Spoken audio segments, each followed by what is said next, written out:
Oke, selamat sore semua. Kita kembali di Popia Podcast dan hari ini kita on the spot di mie ayam bledek 13 rasa.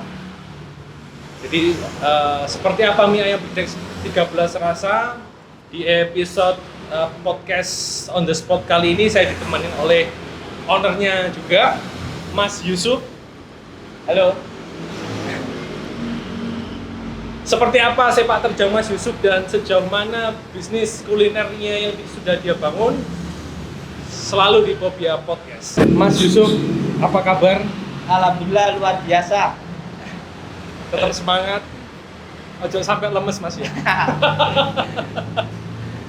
Insya Allah nggak sampai lemes, tetap semangat. Tetap semangat jualan. Ya.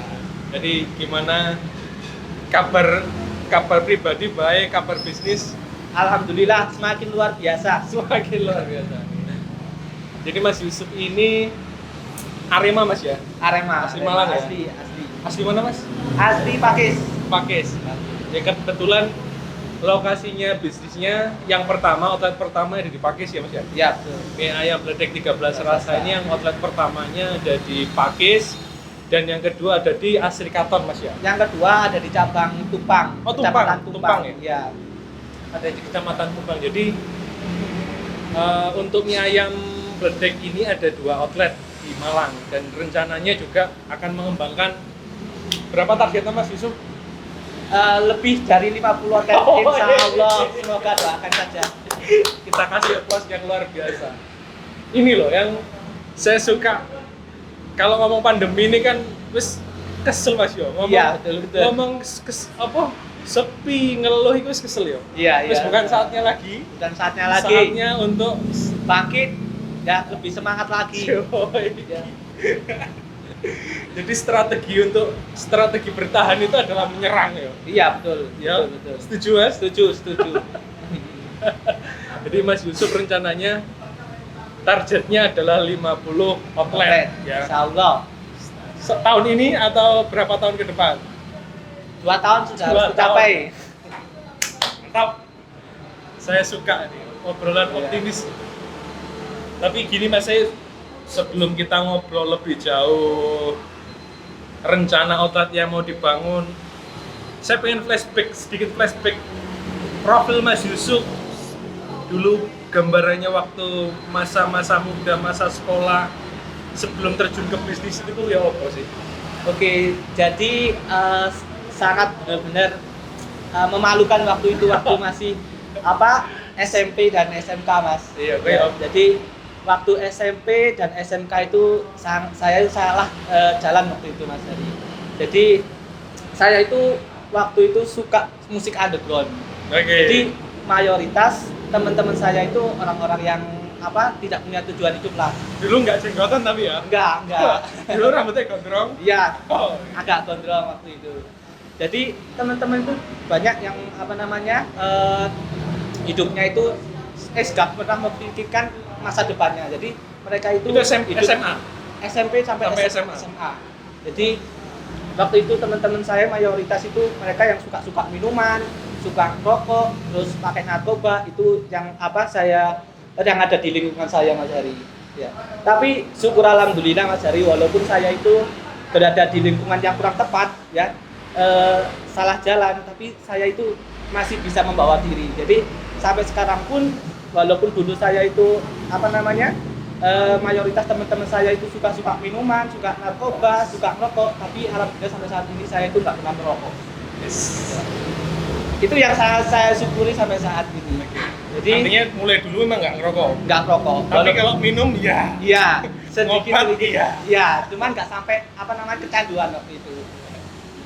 Sekedar hobi aja waktu itu, suka musik underground. Waktu kan masih rame-ramenya di Kota Malang. Iya. Banyak event-event di Kota Malang. Tapi ini bisa bro, pokoknya dari zaman sampean aja sudah ada ya? Seperti sudah itu. Ada. Sampai sekarang itu kan masih, kalau kita ada di jalan itu kan banyak juga. Artinya gini, kadang orang kan salah menafsirkan. Barangkali mereka punya pemikiran yang berbeda, kita nggak tahu ya. Nah kira-kira apa sih yang ada di benak kayak Mas Yusuf pada saat itu, di benak teman-teman yang nyon saya tanda kutip yang suka underground dan lain Iya. sebagainya itu apa sih sing dicita-citakan yang dikarep kuwi apa sih? Kalau saya juga kurang tahu ya Mas, gimana sih pola pikir teman-teman waktu itu. Iya. Jadi mereka itu yang saya ketahui ya, mereka hidupnya ya buat foya-foya aja, nggak pernah yang namanya memikirkan atau mengkhawatirkan masa depan mereka. Berpikir hidup untuk hari itu. Iya. Nggak mikir. Jadi nggak mikir jangka panjang lah. Yang penting dia happy gitu. Iya. Iya. Dan happy-nya dengan cara itu tadi ya. Iya betul. Berarti sampean cepet happy ya? Ya waktu itu sih cepet happy. Sekarang masih happy tapi dengan kondisi yang Iya berbeda. betul. Sampai SMA seperti itu dan akhirnya pada saat tersadar pas opo Mas? Jadi waktu itu saya setelah lulus SMA, saya itu pernah bekerja di salah satu restoran. Ya, terus di situ kan mayoritas banyak anak-anak yang part-time sambil kuliah gitu Mas. Waktu itu saya juga masih part-time juga. Dan dari situ saya memutuskan ingin kuliah juga Mas. Waktu itu di salah satu universitas swasta di Kota Malang. Terus ketika saya masuk kuliah semester pertama, langsung saya berada di lingkungan orang-orang yang mindset-nya itu berbeda. Waktu itu kan saya ambil kelas karyawan. Iya betul. Jadi saya itu weekend-nya saya buat kuliah waktu itu. Jadi teman-teman saya itu mayoritas profesinya itu lebih hebat-hebat dibandingkan saya. Nah dari situlah saya langsung semangat atau terinspirasi dari orang-orang yang ada di lingkungan waktu saya kuliah itu. Oke, jadi kuliah sambil part-time di salah satu waralaba terbesar di Indonesia. Iya betul. Yang akhirnya sekarang kondisi pandemi jualan di jalanan juga.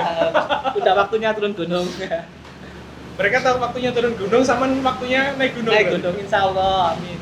Tapi setidaknya sudah merasakan di bawah itu seperti apa ya? Iya betul. Enaknya seperti itu. Jadi inspiratif.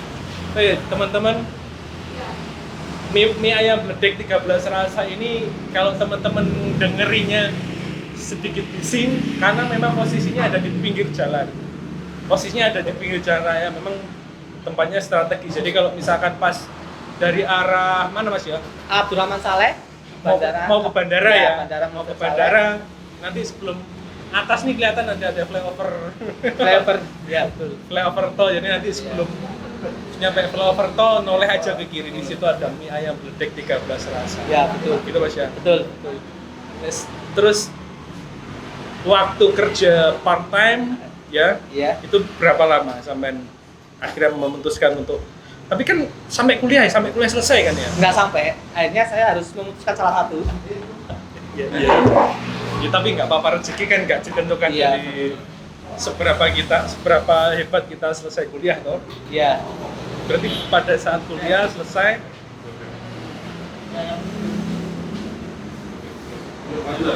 nggak apa-apa lanjut. Kuliah nggak sampai selesai? Nggak sampai selesai. Sampai semester berapa? Sampai semester 5. Jadi waktu itu kan saya part-time di salah satu restoran itu 8 bulan Mas Hari. Nah, dari situ saya itu benar-benar sangat bersyukur bisa mendapatkan kesempatan bekerja di BH itu. Ya, karena apa? Saya mendapatkan sebuah dampak positif. Yang pertama, saya berada di lingkungan yang tepat. Yang kedua, saya kerja di situ tuh kayak belajar tata boga. Jadi akhirnya sampean tahu ya? Sorry, pada saat kerja di situ bagian apa sampean? Waktu itu kita dituntut untuk semua bisa? Ya, semua bisa. Jadi mulai dari salad, pasta, terus bagian bar itu harus semuanya dituntut harus bisa. Oke, luar biasa. Jadi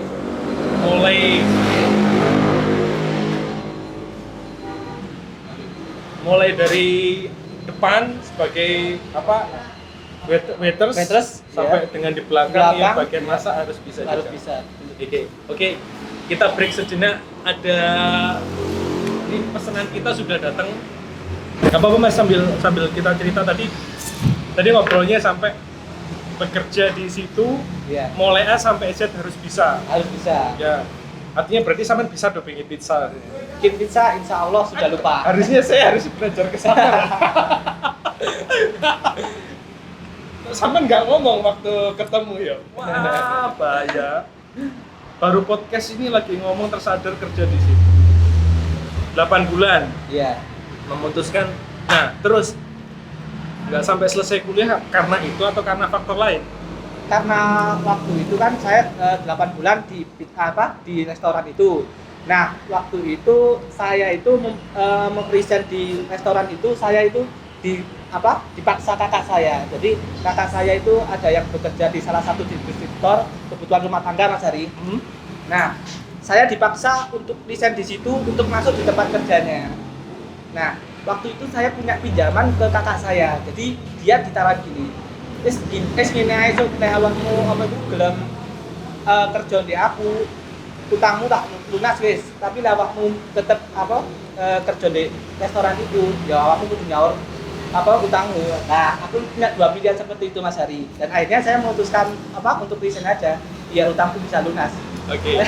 Artinya aku tadi kurang gini, aku tadi nanya sampean kan waktu itu masih kuliah nih. Waktu saya kuliah. Ya, berarti sampean memutuskan untuk nggak lanjut kuliah karena sampean itu masih tetap lanjut kuliah, Mas. Masih lanjut. Ya, nanti ada ceritanya Mas. Ya.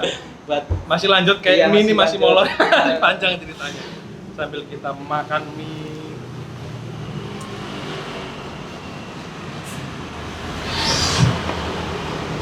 Kalau ngelihat background sampean basicnya dulu adalah restoran pizza. Iya. Kenapa munculnya mie? Nggak munculnya pizza? Ya, saya itu mikirnya itu cari bisnis itu yang nggak ribet itu yang saya pikirkan. Bikin menu baru, saya juga pengennya itu yang nggak begitu ribet, yang bahannya bisa digunakan bahan-bahan yang lain, Mas Hari. Jadi produk mie ayam ini salah satu produk yang simple banget, Mas Hari. Jadi waktu itu setelah saya resign dari restoran itu, saya langsung masuk kerja di salah satu distributor kebutuhan rumah tangga yang dibantu oleh kakak saya. Okay. Nah, dan dari situ saya itu jalanin selama 2 tahun, Mas Ari. Nah, 2 tahun di situ, terus akhirnya saya sadar selama 2 tahun di sini saya kuliah, tapi kok kualitas diri saya nggak berkembang gitu, Mas Ari. Karena waktu itu saya di bagian gudang, Mas Ari. Jadi angkat-angkat barang yang kemasannya itu kilo-kilo, Mas Ari. Ampun yo. Berat banget. Dan dari situ saya nggak mencari pekerjaan yang saya lakukan. Saya bisa bertahan selama 2 tahun di distributor itu karena waktu itu ada dorongan punya kreditan motor. Akhirnya saya bisa bertahan 2 tahun. Yeah. Nah, terus saya mau resign dari tempat kerja saya situ, Mas Hari. Tapi saya kan nggak mungkin tiba-tiba resign terus loncat ke tempat lain. Jadi saya gak enak sama kakak saya yang membantu saya itu bekerja di tempat itu.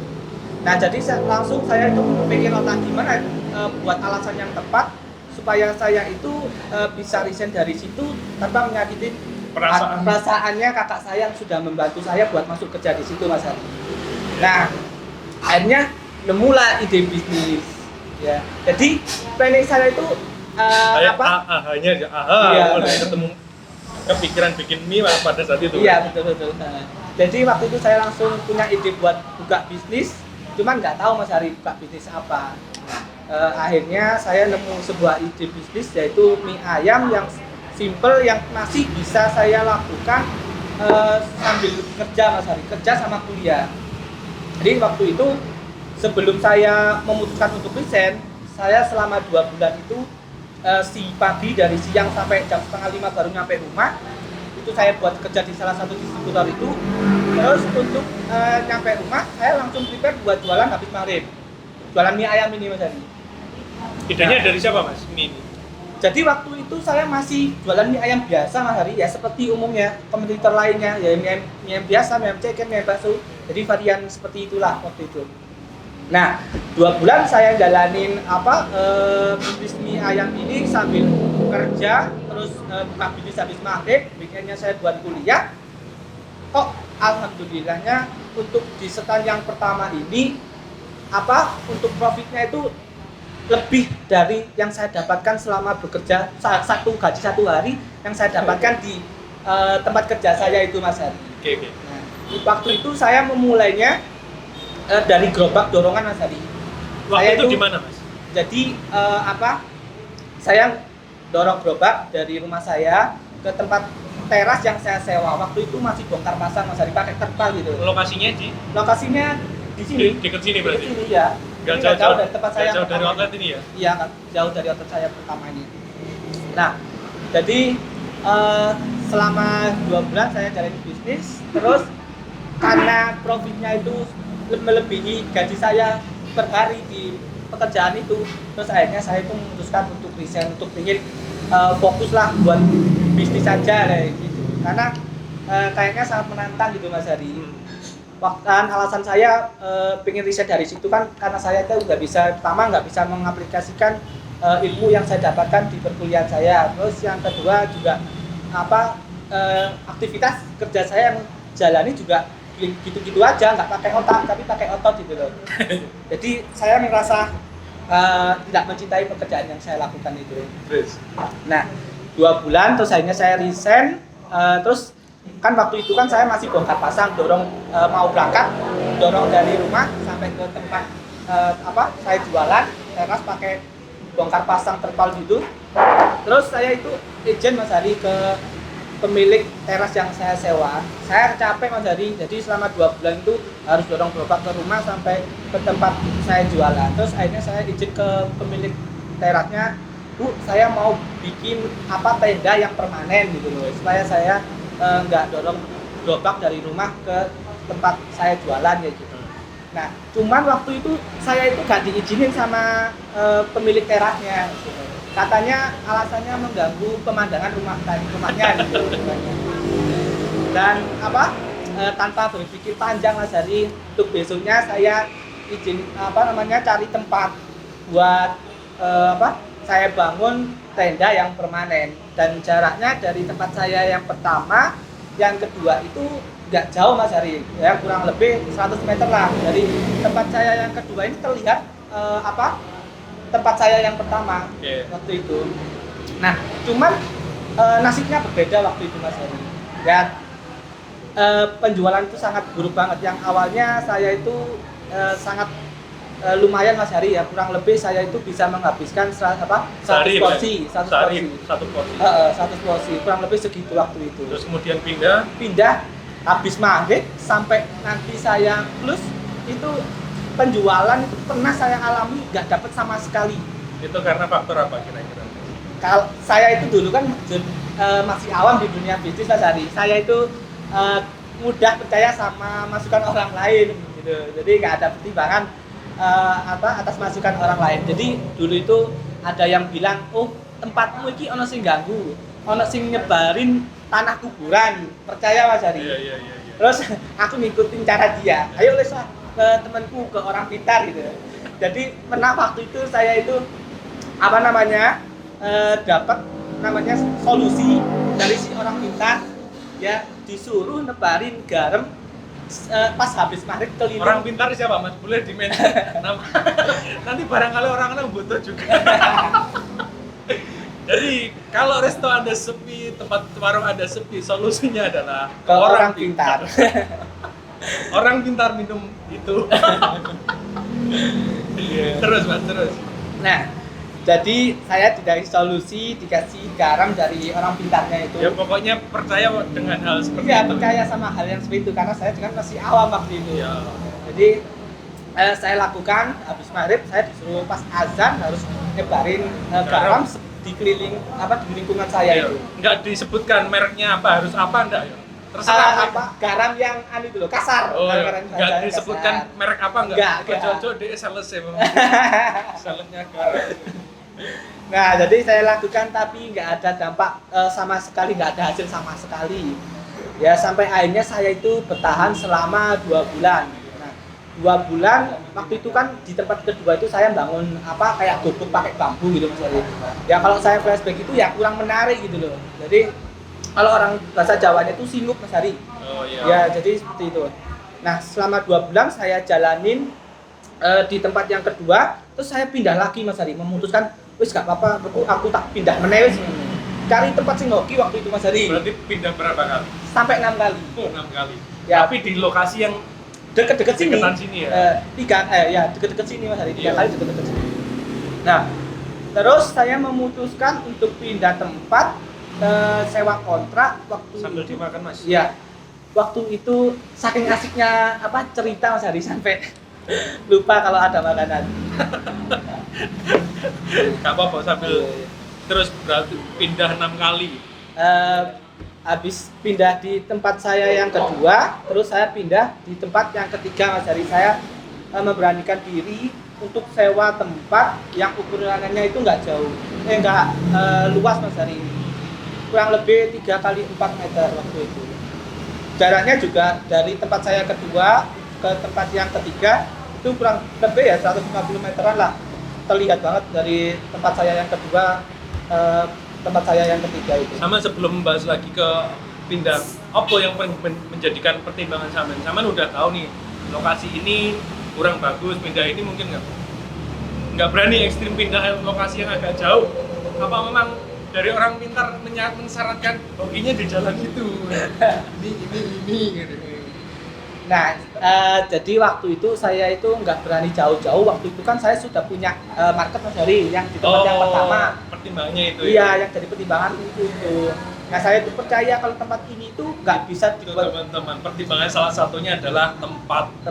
Jadi apa namanya? Dapat 1 poin. Tempat saya yang saya pakai yang kedua ini Mas Hari, sebelum saya pakai itu pernah dipakai sama saudara saya dibuat jualan buah-buahan Mas Hari. Cuman nggak laku sama sekali. Dia bagus, entah itu berapa bulan gitu Mas Hari. Saya juga dapat masukan dari dia, kayak itu kok tempatnya nggak oke Bu, mending tidak awal ya. Dia bilang gitu. Ya saya langsung memutuskan untuk pindah Mas Hari. Oke, sebelum membahas lebih seru lagi nih, obrolannya udah mulai panas. Kita iklan sejenak. Oke.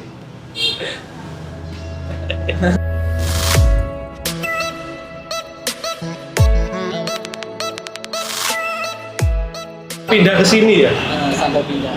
Sudah Mas?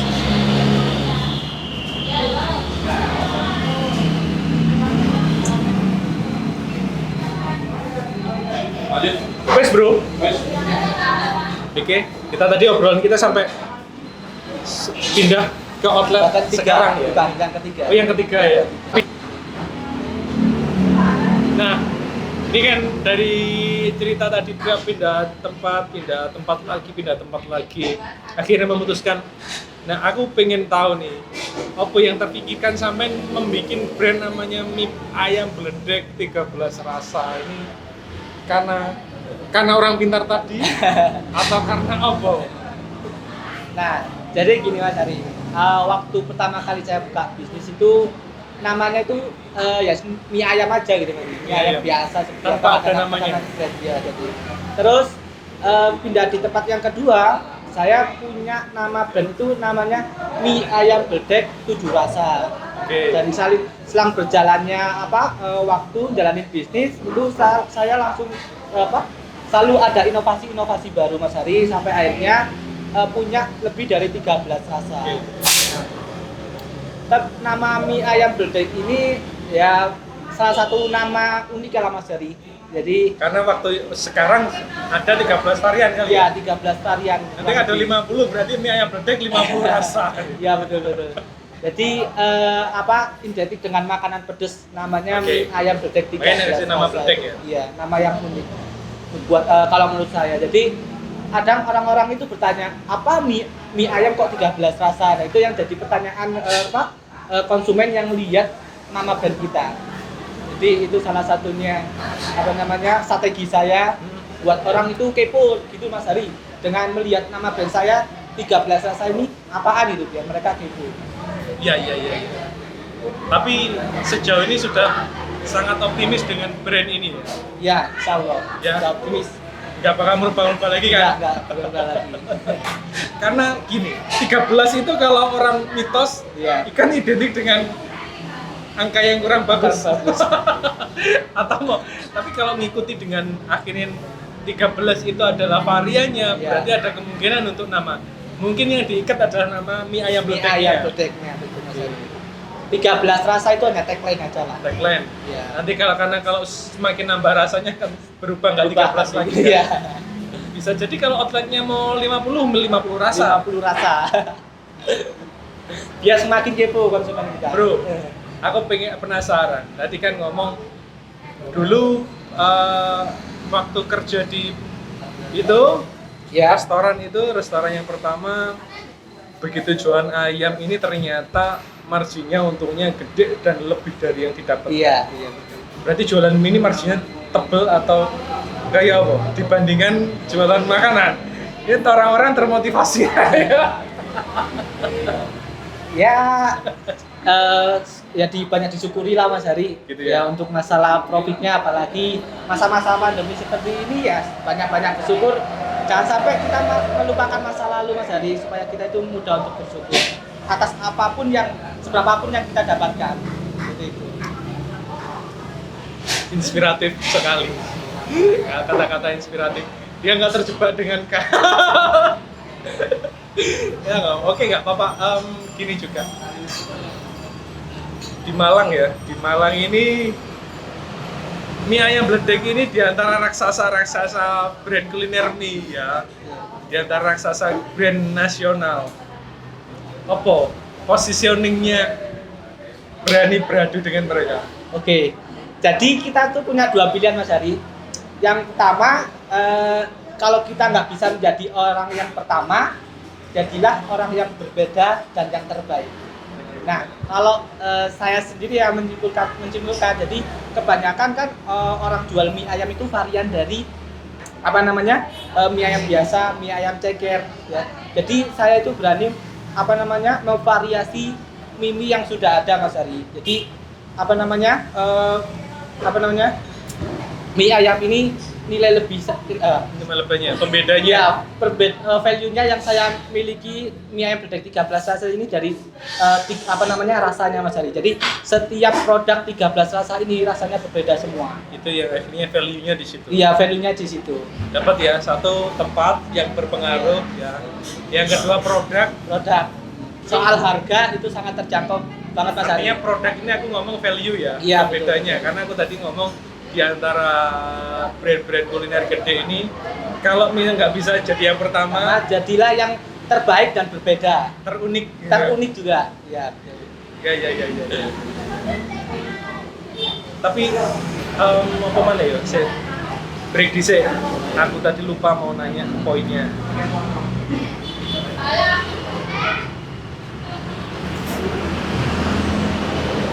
Oke, Mas Yusuf, ini ada pertanyaan yang mungkin sedikit agak jauh ya. Dalam 1 tahun atau 5 tahun ke depan, selain membuka 50 outlet, apa goals yang ingin dicapai? Gimana? Goals yang ingin dicapai selain ngomong 50 outlet, mau bikin brand kuliner baru lagi kah? Atau apa? Jadi saya pengen punya brand baru lagi Mas Hari yang makanan berat lah, nasi. Jadi saya itu pengen punya tempat usaha itu di pertengahan sawah gitu Mas Hari. Jadi pengen tempat usaha yang view-nya itu bagus. Memanfaatkan tempat. Jadi itu salah satu goal yang pengen saya capai. Gitu ya. Itu rencananya kapan mau direalisasikan? Ya insya Allah secepatnya harus bisa. Secepatnya tahun ini. Tahun ini insya Allah. Oke. Aku mau nanya lagi gini Mas. Kita ini kalau tanpa ada peran media sosial kan kayaknya susah ya kita jualan. Iya. Kuliner tentu juga sangat penting peran media sosial. Iya betul. Mie ayam bledek terkait dengan media sosial seberapa penting pengaruh? Sangat penting banget Mas Hari, sangat wajib. Jadi kita harus di masa pandemi seperti ini kita harus benar-benar memanfaatkan semua sosial media kita. Jadi kita harus mengikuti ya aplikasi yang banyak digunakan oleh market kita. Contohnya Termasuk kemarin kayak baru bikin TikTok ya, betul. Bikin TikTok juga ternyata. Tapi nggak apa-apa, itu lagi trafficnya lagi oke kan? Iya betul. Apa yang sekarang yang paling oke apa? Setahu Mas Yusuf. Kalau untuk media sosial, TikTok, terus ya Facebook, Instagram juga itu benar-benar kita manfaatkan semaksimal mungkin. Oke. Tapi kan juga kalau teman-teman pengen menerapkan itu juga Artinya kita nggak bisa dong bikin konten asal-asalan. Nggak bisa. Ya kan? Harus ada algoritmanya juga. Kalau misalnya bikin TikTok nih, kan Iya. harus ada tema yang jelas kan. Iya betul. Ya. Kalau mie ayam apa kemana yang dipakai? Pakai lucu-lucuan gitu. Ya jadi ngikutin yang lagi FYP aja mas. Iya. Ya itu yang saya lakukan. Iya. TikToknya nih ya, mie ayam bledek juga ya. Iya namanya? betul. Mie ayam bledek 13 rasa. Terus mie ayam bisnis Mas Yusuf sekarang ini ada timnya sendiri atau seperti apa? Ketika memanfaatkan media sosial ada timnya sendiri ataukah pakai orang yang kira-kira jasa yang pakai media sosial? Ya kalau untuk sosial media itu ada tim satu, terus sama saya sendiri. Gitu ya? Iya. Bikin konten. Ya saya juga ikut terjun langsung dari. gitu ya. Kalau aku ini terlepas ngomong kuliner ya. Ono algoritma ini nggak sih kalau misalkan sampean masang konten di Instagram, di Iya. Facebook biar trending, Iya. biar viral itu Iya. opo? Ada nggak kira-kira ya barangkali aku nggak ngerti sih. Barangkali selama ini sama ada ilmu itu untuk biar teman-teman pak Instagramnya atau media sosialnya efektif buat jualan, bikinlah apa misalkan kontennya yang menarik, captionnya barangkali Ya mungkin kita itu perlu buat konsep selain lucu dan bermanfaat itu mas Adi. itu ya, lucu yang bermanfaat. Bermanfaat. Ya. Oke. Dan mungkin bisa dikasih pesan buat teman-teman pelaku bisnis yang pengen memulai bisnis atau yang sudah mulai bisnis tapi sekarang ini lagi loyo mas. Iya. Mungkin bisa diberikan pesan-pesan khusus buat teman-teman Fobia. Ya, jadi gini teman-teman. Ini menurut pengalaman pribadi saya Mas Hari ya. Jadi saya itu menjalankan bisnis ini sebenarnya itu tanpa bisnis plan Mas Hari. Ya, jadi saya itu jalan bisnis ini nggak ada planning sama sekali. Jadi yang saya lakukan belajar sambil jalan, sambil tendang kanan kiri. Itu yang saya lakukan. Tapi dengan cara yang seperti itu benar-benar sangat beresiko Mas Hari. Ya, menurut pengalaman saya, yang pertama kegagalan tuh yang saya hadapi itu lebih banyak Mas Hari. Ya. Tapi kalau saya menyimpulkan kegagalan yang saya alami itu adalah salah satu bahan bakar saya untuk bisa lebih maju Mas Hari. Jadi ibaratnya sebuah masalah itu ibarat kita itu berada di sebuah anak tangga.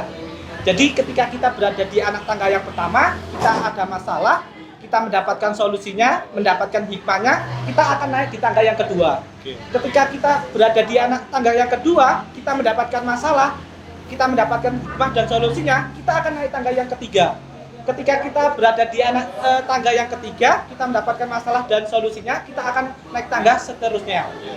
Nah, apa yang terjadi ketika kita itu bisa naik tangga dari tangga yang pertama, kedua, ketiga, dan seterusnya? Jadi kita bisa memecahkan sebuah masalah dengan cepat Mas Ari. Dan masalah yang kita hadapi itu pasti sesuai kapasitas diri kita, kemampuan kita. Gak mungkin Allah itu memberikan sebuah masalah melebihi kapasitas atau kemampuan yang kita miliki. Nah, jadi kita bisa melihat di sana ada jalan keluarnya, di sana ternyata jalan buntu ketika kita itu mendapatkan hikmah dan solusi dari setiap masalah-masalah yang kita hadapi. Terus selain kegagalan lebih banyak, yang pasti kita itu rugi waktu, ya. Kita ibaratnya kita berpergian tanpa arah tujuan, ya pasti kita muter-muter gitu Mas Ari. Dan juga secara ekonomi finansial itu pasti kita juga akan rugi.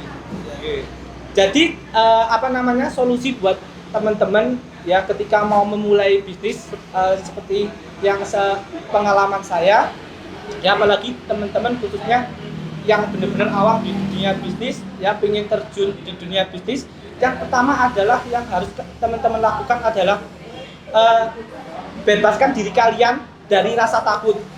Ya takut rugi, takut gagal, itu adalah semuanya adalah proses teman-teman untuk menuju kesuksesan. Ya. Terus yang kedua, kita harus siap gagal dan siap sukses. Ya, jadi kita nggak boleh berharap lebih. ya setiap harapan pasti ada kekecewaan. Ketika kita berharap besar, ya pasti kecewanya sangat besar Mas Hari. Oke. Ya, jadi ketika teman-teman sudah menyiapkan poin yang kedua, siap gagal dan siap sukses, ya ketika teman mengalami sebuah kegagalan, teman-teman pasti saya yakin yang saya alami, saya mudah bangkit. Walaupun saya pindah 6 kali tempat, tapi saya karena benar-benar sudah menyiapkan siap gagal dan siap sukses, saya benar-benar mudah bangkit Mas Hari. Dan proses yang saya butuhkan waktu itu kurang lebih 2 tahun sampai akhirnya saya itu bisa diberikan kelancaran dalam menjalankan bisnis yang saya jalani saat ini.